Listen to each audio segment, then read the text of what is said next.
Ma'am, சொல்லுமா. நம்ம customer எல்லாமே மாவு பிசைறது தான் பெரிய டாஸ்க்காக இருக்குன்னு சொல்கிறாங்க. ஆமாம். ஸோ நம்மள்ட்ட இருக்கிற எல்லாமே கமர்ஷியல் ஆல்டர்னேட்டிவ்ஸ் தான் இருக்குது. ஸோ வந்து டொமஸ்டிக் பர்பஸ்க்காக வந்து மிஷின் எதுவும் காம்பேக்டாக அஃபோர்டபுள் ப்ரைஸில் இருக்கா மேம்? கண்டிப்பாங்க. மாவு பிணையிறதுங்கிறது ஒரு பெரிய டாஸ்க் தான்.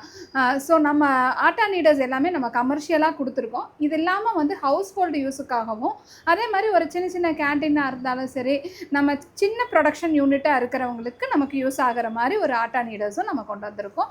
ஸோ அதையும் நம்ம பார்க்கலாம் எப்படி இருக்குன்னு. வாங்க பார்க்கலாம். ஸோ இந்த ஆட்டா நீடர் பார்த்தீங்க அப்படின்னா ரொம்ப காம்பேக்டாக இருக்கும். ரொம்ப இடம்லாம் அடைக்காதுங்க. ஃபுல்லாக ஸ்டெயின்லெஸ் ஸ்டீலில் கொடுத்துருக்கோம். இது வந்து பார்த்தீங்கன்னா 2 கிலோ கெப்பாசிட்டி பிணையிற மாதிரி இருக்கும். ஸோ நீங்கள் 1 கிலோ 1.5 கிலோ 2 கிலோ மாவு போட்டு பிணையலாம். ஒரு சின்னதாக நாங்கள் ஒரு யூனிட் வச்சுருக்கோம் அப்படின்னீங்கன்னா கூட இது வந்து ரொம்ப யூஸ்ஃபுல்லாக இருக்கும். ஸோ இது வந்து பார்த்தீங்கன்னா சிங்கிள் ஃபேஸ் வீட்டு கரண்ட்டில் தான் ரன் ஆக போகுது. இந்த மிஷினில் எப்படி பண்ணலாம் அப்படிங்கிறது வாங்க பார்க்கலாம்.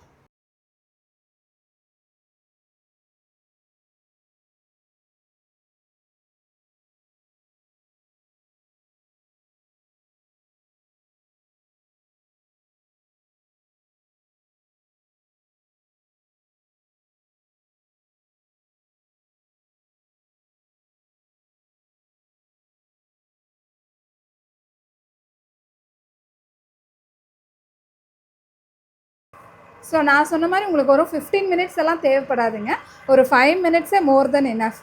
பாருங்கள் எவ்வளோ அழகாக நம்ம தண்ணி ஊற்ற ஊற்ற அதை அப்படியே சுழண்டு வருது பாருங்கள்.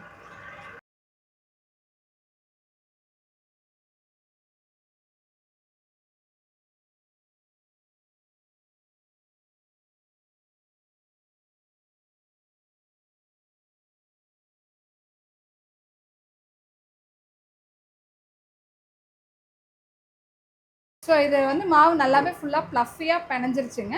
ஸோ நம்ம இதை ஆஃப் பண்ணிவிட்டு அந்த மாவை எடுத்துடலாம்.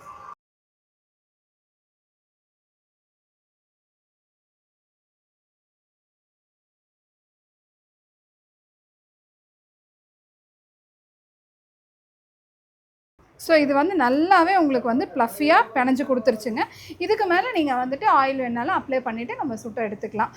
ஸோ இதை வாஷ் பண்ணுறதுக்கு ஈஸி. நம்ம இதை வந்து கழட்டிட்டு வாஷ் பண்ணிவிட்டு மறுபடியும் நம்ம மாட்டி வச்சுக்கலாம். இதில் பார்த்தீங்கன்னா உங்களுக்கு இந்த பாத்திரத்தில் மாவு எதுவுமே ஒட்டலை. ஸோ ரொம்ப ஈஸியாக இருக்கும் உங்களுக்கு யூஸ் பண்ணுறதுக்கு. ஸோ இந்த மிஷின் பார்த்தீங்க அப்படின்னா உங்களுக்கு ரொம்ப அஃபோர்டபுள் ப்ரைஸில் தான் நம்ம கொடுக்க போகிறாங்க. ஸோ இந்த மிஷின் உங்களுக்கு ரிக்குவயர்மெண்ட் இருக்குது அப்படின்னா கண்டிப்பாக நீங்கள் வர வேண்டிய ஒரே இடம் கேஎம்எஸ் இண்டஸ்ட்ரீஸ்.